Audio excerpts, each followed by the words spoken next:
Alors bonjour et bienvenue à une nouvelle capsule Une psy au travail. Aujourd'hui, on va parler d'un plan d'action dans le cadre de la gestion du changement, quand je veux changer quelque chose, une habitude, un comportement, ou si j'ai un projet, comment je vais mettre à exécution ce projet-là. Donc, c'est quoi avoir un bon plan d'action? On va regarder les 8 conditions ou les 8 caractéristiques d'un bon plan d'action. Alors, bâtir son plan d'action, tout d'abord, lorsque j'ai des clients qui viennent me voir en coaching puis me disent bon, je veux changer certaines choses ou je veux atteindre certains résultats, je leur demande qu'est-ce que vous voulez exactement. Et après, on regarde jusqu'où vous avez le contrôle sur ce que vous désirez. Quand les gens viennent me voir parce qu'ils veulent que le conjoint change, que l'employé s'améliore, que l'autre apporte des changements, jusqu'où toi, tu as du contrôle sur ce que tu veux changer. Je donne souvent l'exemple, par exemple, de l'agriculteur, puisque j'interviens beaucoup comme psychologue en agriculture, alors j'ai souvent des métaphores qui nous viennent de la terre. Et par exemple, l'agriculteur qui dirait, ben, je veux récolter 3 tonnes à l'acre, est-ce que c'est un bon objectif? Plus ou moins, pourquoi? Parce qu'il n'a pas le contrôle sur le résultat. Il aura le contrôle sur le processus, sur les actions qu'il pourra prendre pour augmenter les probabilités, mais il n'y a pas de contrôle sur le 3 tonnes à l'acre. Alors, il faut faire bien attention quand on dit, ben, j'ai un plan d'action, j'ai des objectifs, je vais atteindre certaines choses. Le quoi, je dois avoir le contrôle dessus à 100%. Deuxième question que je demande à mes clients, c'est jusqu'où c'est important pour toi cet objectif-là, d'atteindre ça, ce que tu me dis que tu désires. Hein? La personne veut apprendre l'anglais, veut changer les habitudes, veut se mettre à l'exercice. Donc, jusqu'où c'est important? Par rapport aux valeurs que tu as de 1 à 10, pourquoi? Parce que si la personne elle me dit « Ah, c'est important, 7, 8 », bon, oui, c'est important, c'est pas mal important, mais si la personne rencontre trop de difficultés, elle risque d'abandonner. Ça prend un 9 puis un 9 fort. Plus que le projet est important, plus que le projet est ambitieux.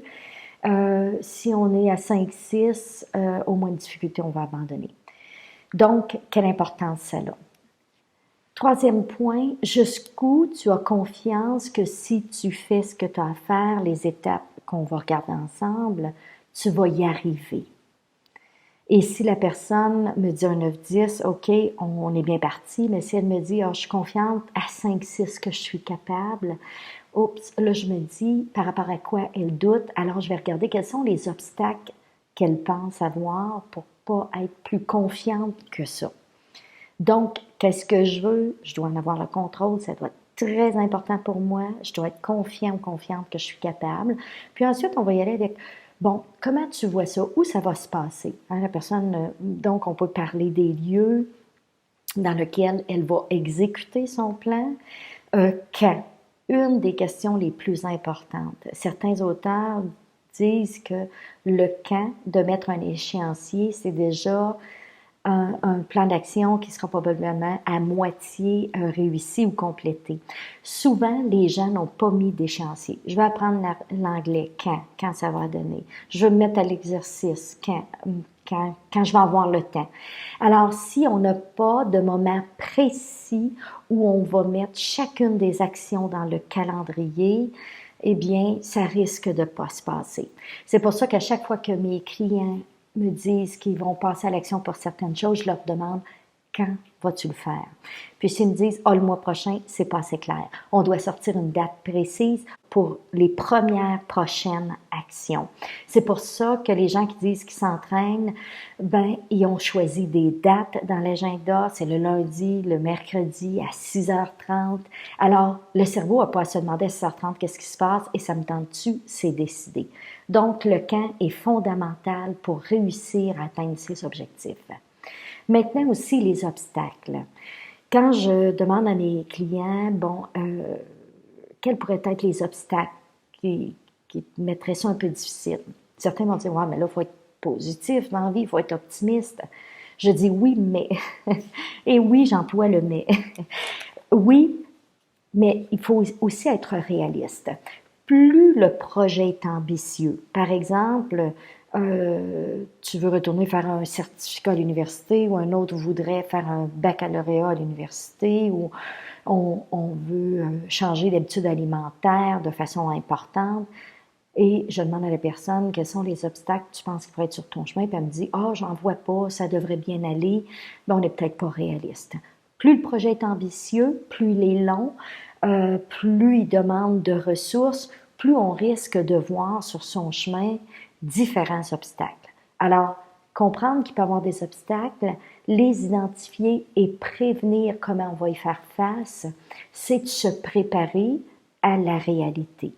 Dans les obstacles, comme vous voyez, j'ai aussi écrit, parce que dans les obstacles, ça peut être les ressources, le temps, l'argent, j'ai pas assez de compétences, il me manque de contacts, je vais devoir changer mes routines, il peut y avoir différentes choses. Mais les obstacles peuvent aussi venir des croyances limitatives.